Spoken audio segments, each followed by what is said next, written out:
Perkembangan Islam Indonesia adalah proses yang panjang dan kompleks, dimulai dari abad ke-7 atau ke-13 Masehi, hingga menjadi agama mayoritas di Indonesia saat ini.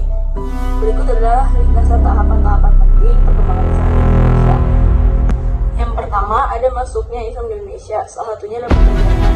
Para pedagang Muslim berdagang di wilayah Nusantara dan sekaligus menyebarkan Islam. Selanjutnya ada pernikahan, yaitu para pedagang Islam menikah dengan warga lokal, membentuk warga Muslim baru dan komunitas baru. Yang terakhir ada kebudayaan, yaitu penyebaran melalui seni dan budaya lokal.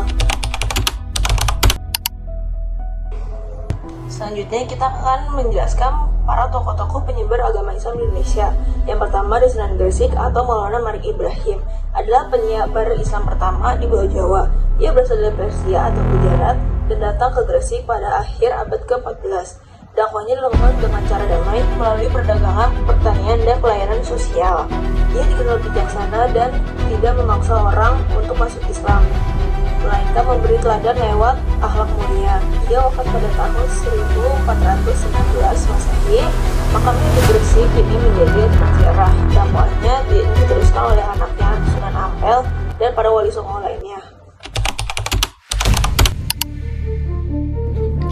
Sunan Ampel atau dengan nama asli Raden Rahmat adalah salah satu wali songo yang sangat berperan dalam menyebarkan agama Islam di Jawa. Beliau lahir sekitar tahun 1401 Masehi dan merupakan keturunan langsung dari Nabi Muhammad SAW melalui jalur ayahnya, Maulana Malik Ibrahim. Sunan Ampel berdakwah di daerah Surabaya, Jawa Timur. Ia mendirikan pesantren Ampel Denta yang menjadi pusat pendidikan Islam pertama di tanah Jawa. Dari sinilah banyak tokoh besar Islam Jawa didik, termasuk Sunan Giri, Sunan Bonang, dan Raden Patah. Metode dakwah Sunan Ampel sangat bijak dan damai. Ia tidak memaksakan, tapi menyentuh hati masyarakat melalui budaya, kesenian, dan pendidikan. Salah satu ajarannya yang terkenal adalah Moh Limo, yaitu menolak 5 hal, yaitu maling atau mencuri, madat atau narkoba, main atau judi, minum atau miras, dan madon atau zina.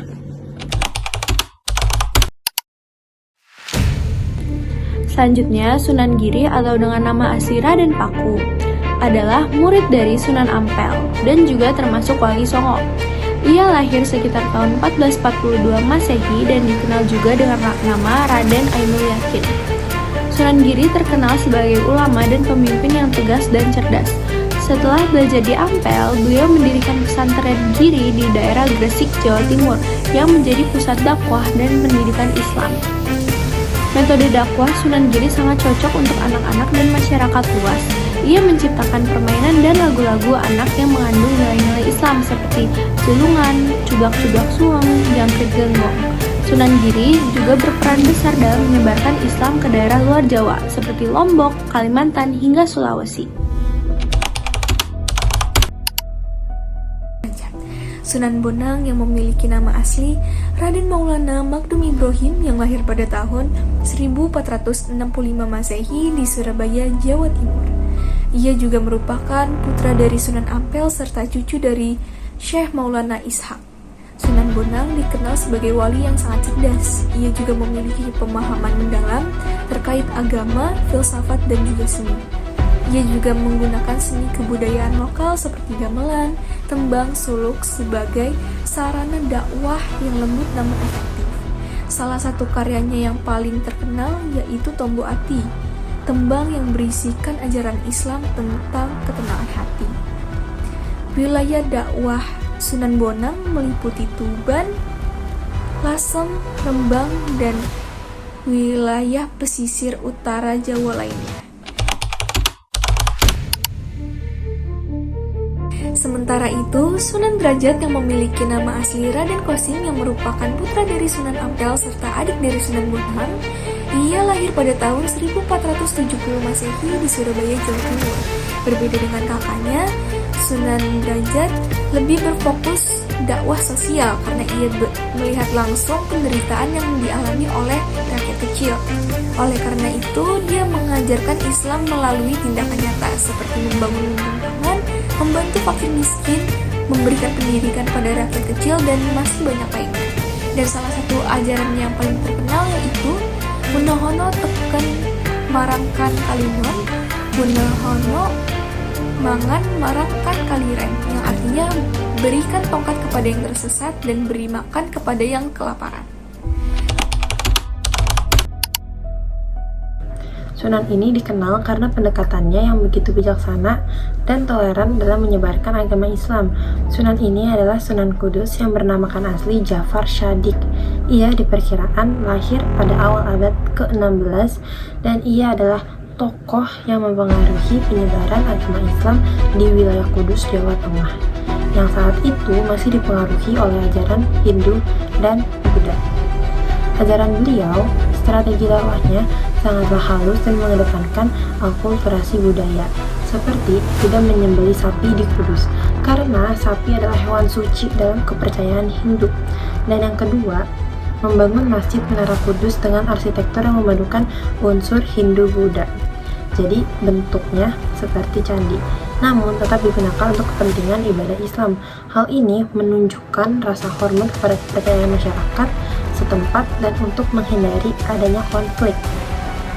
Sunan Kudus juga dikenal sebagai ahli fikih dan ahli tauhid.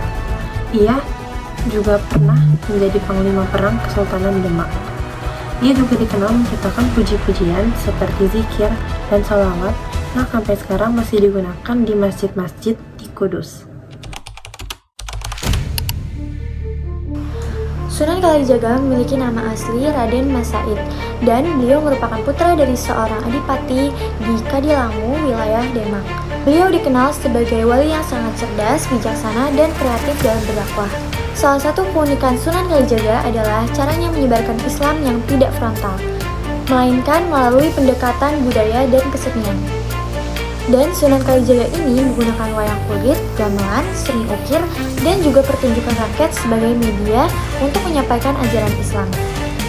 Beliau percaya bahwa dakwah akan lebih diterima jika disampaikan secara halus dan dekat dengan kebudayaan masyarakat sekitar. Beliau juga menciptakan tembang-tembang Jawa yang berisi nilai-nilai Islami seperti tembang-tembang Ilir yang sampai sekarang masih dikenal luas. Selain itu, Sunan Kalijaga juga berperan penting dalam pembangunan Masjid Agung Demak yang merupakan salah satu masjid tertua di Indonesia. Sunan Muria yang bernama asli Raden Umar Said adalah salah satu tokoh penting dalam sejarah penyebaran Islam di Jawa. Dan ia juga termasuk dalam Wali Songo, yaitu 9 wali yang terkenal karena peran besar mereka dalam penyebaran ajaran Islam di Nusantara. Sunan Muria merupakan putra dari Sunan Kalijaga dan juga Dewi Saroh yang merupakan saudara dari Sunan Giri. Sejak muda, Sunan Muria sudah mendapatkan pendidikan agama dan ilmu kebudayaan dari ayahnya, sehingga Sunan Muria bisa tumbuh menjadi sosok yang cerdas dan bijaksana dalam menyampaikan dakwah. Muria memilih untuk berdakwah di daerah pegunungan dan pedesaan, khususnya sekitar Gunung Muria, Kudus, Pati, dan Jepara, Jawa Tengah. Jati. Sunan Gunung Jati adalah wali Songo, 9 wali yang melakukan penyebaran Islam di wilayah Pulau Jawa. Pada abad ke-15 dan 16, ia dikenal sebagai tokoh religius, politikus, dan juga pemimpin spiritual yang berperan besar dalam penyebaran Islam di wilayah Cirebon dan sekitarnya. Nama asli Sunan Gunung Jati adalah Syarif Hidayatullah. Ia dilahirkan sekitar tahun 1448 Masehi. Menurut berbagai sumber, ia adalah keturunan dari Nabi Muhammad SAW melalui jalur ayahnya. Ayahnya adalah Syarif Abdullah, seorang bangsawan dari Mesir atau Hadramaut, dan ibunya adalah Nyai Rara Santang, putri dari Prabu Siliwangi Pajajaran. Ini menjadikannya keturunan kesatuan dari Arab dan Sunda.